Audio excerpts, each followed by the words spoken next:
எல்லாருக்கும் வணக்கம். நம்ம கண்டினியூவாக ஜோக்ஸ் வீடியோ பார்த்துட்ருக்கோம் இல்லையா, அதனால் மறுபடியும் ஃபஸ்ட்டு ஜோக்கை பார்த்துட்டு அதுக்கப்புறம் நம்ம கண்டினியூ பண்ண ஆரம்பிக்கலாம். ஃபஸ்ட்டு ஜோக்கு, பர்ஸில் உள்ள காசு எல்லாம் பிடிங்கிட்டு ஒரு புது காலி பர்ஸு கொடுப்பான் பாரு, அவன் தான் நகை கடைக்காரணும். கரெக்டு தான். நம்ம பர்ஸில் எல்லாம் இது பண்ணிட்டு புதுசாக ஒரு பர்ஸு நம்மளுக்கு அவங்க கொடுத்து அனுப்புகிறாங்கல்ல, அதை சொல்கிறாங்க. ஆனால் இந்த செய்கூலி சேதாரத்துக்கு மட்டும் அவங்க டீட்டெயில் சொல்ல மாட்றாங்க. அது ஏன்னு தெரிய மாட்டேங்குது நம்மளுக்கு. நம்ம அடுத்த ஜோக் பார்ப்போம். இதை பற்றி அப்புறமா பாதிப்போம். என்னங்க ஆப்ரேஷன் பண்ணுறதுக்குள்ளே தேட்டர்லேருந்து ஓடியாந்துட்டீங்க? இல்லை நர்ஸு சொன்னாங்க, இது சின்ன ஆப்ரேஷன் தான், டென்ஷன் ஆகாதீங்க, கடவுள் இருக்காரு அப்படின்னு சொன்னாங்களாம் நர்ஸு. சரி, அதுக்கு எதுக்கு ஓடி வந்தீங்க? தைரியம் தானே சொல்லியிருக்காங்க அப்படின்னு சொல்கிறாங்க. வாஸ்தவம் தான். ஆனால் தைரியம் சொன்னது எனக்கு இல்லை, டாக்டருக்கு சொன்னாங்களாம் தைரியம். டாக்டர் இது சின்ன ஆப்ரேஷன் தான், பயப்படாதீங்கன்னு சொல்லி டாக்டருக்கு சொல்லிக்கிறாங்க. அப்புறம் எங்கேருந்துங்க அந்த பேஷண்ட்டு தைரியமாக இருக்க முடியும்? அடுத்த ஜோக்கு போகலாம்.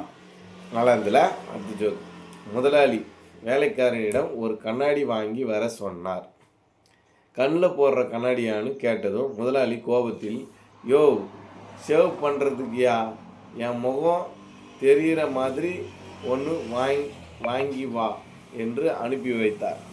முகம் தெரிகிற மாதிரி வாங்கி வான்னு அனுப்பிச்சி வச்சாரான் வேலைக்காரன் திரும்பி வரவே இல்லையா. நீண்ட நேரத்துக்கு பின் மூச்சு வாங்க வெறுங்கையோடு வந்த வேலைக்காரனிடம் ஏன் கண்ணாடி வாங்கலைன்னு முதலாளி கேட்டாராம். பஜார் முழுக்க அலைஞ்சி முதலாளி ஆனாலும் நீங்கள் கேட்ட மாதிரி கண்ணாடி கிடைக்கல, அதுக்கு தான் வாங்கலை அப்படின்னு சொல்கிறாரு. ஏன், பெருசாவா இருந்தது இல்லை சின்னதாக தான் இருந்ததா, பிறகு ஏன் வாங்கலை அப்படின்னு கேட்குறாரு.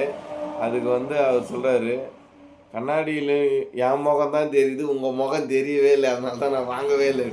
என் முகம் தெரிகிற மாதிரி, கண்ணாடியில் முகம் தெரிகிற மாதிரி வாங்கிடுவான்னு சொன்னால் பரவாயில்ல, கண்ணாடியில் என் முகம் தெரிகிற மாதிரி வாங்கினு சொன்னால் அப்படி தான் பண்ணுவாங்க எல்லாருமே.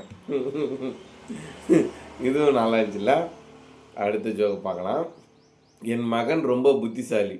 ஒரு தீப்பெட்டி வாங்கினா அதில் 50 குச்சி இருக்குக்கான்னு எண்ணி பார்த்து தான் வாங்கிட்டு வருவான். ஒரு தீப்பெட்டி வாங்கினா அவர் மகன் 50 குச்சி இருக்குதான்னு எண்ணி பார்த்து தான் வாங்கிட்டு வருவாராம். என் மகன் உங்கள் மகனை விட புத்திசாலி, எல்லா குச்சியும் எரிதான் கொளுத்தி பார்த்துட்டு தான் வாங்கிட்டு வருவாங்க. இன்னொருத்தர் சொல்கிறார், என் மகன் உங்கள் மகன் விட ரொம்ப புத்திசாலி, எல்லா தீக்குச்சியும் எரிதான் கொளுத்தி பார்த்துட்டு தான் வாங்கிட்டு வரான், அப்புறம் எதுக்கு அந்த தீக்குச்சி வாங்கிட்டு வரணும்?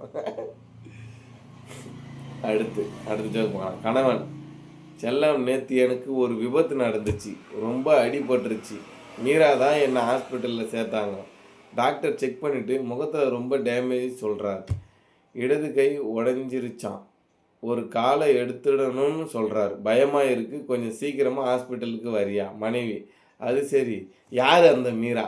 கையை காலை உடஞ்சது பற்றி கேட்கல, எத்தனை போய் ஹாஸ்பிட்டலில் சேர்த்த மீரா பற்றி கேட்கும். அதுதான் உண்மையான மனைவி. அவனை டார்ச்சர் பண்ணுவான். நம்மளுக்கு அடிபடிச்சா என்னன்னு கேட்க மாட்டாங்க. ஐயோ எப்பா பெரிய தலைவலி வா மனைவினாலே. அடுத்த ஜோக் பார்ப்போம். பாட்டி சொல்கிறாங்க, டேய் உங்கள் மிஸ்ஸு வராங்க, ஓடி போய் ஒளிஞ்சிக்கடா அப்படின்னு சொல்கிறாங்க. பேரன், ஐயோ பாட்டி நீ போய் முதல்ல ஒளிஞ்சிக்க பாட்டி, நீங்கள் செத்துட்டீங்கன்னு சொல்லிட்டு தான் நான் லீவ் கேட்டுக்கிறேன், நீங்கள் முதல்ல போய் ஒளிஞ்சிங்க அப்படின்னு சொல்லிட்டு ஸ்டூடெண்ட் சொல்கிறாரு. இப்படி வச்சுக்கிறாரு பயத்தில். ஐயோ மாட்டிக்குமே அப்படின்னு சொல்லிட்டு வச்சுக்கிறாரு. பயமான ஜோக்கில். ஆனால் சின்ன பசங்க பண்ணுற அலுவலுக்கு தான் பயங்கரமான அலுவல். இதோட இந்த ஜோக்ஸ் வீடியோ முடியுது. Thank you to all. அடுத்த வீடியோவில் நம்ம சந்திப்போம். பாய்.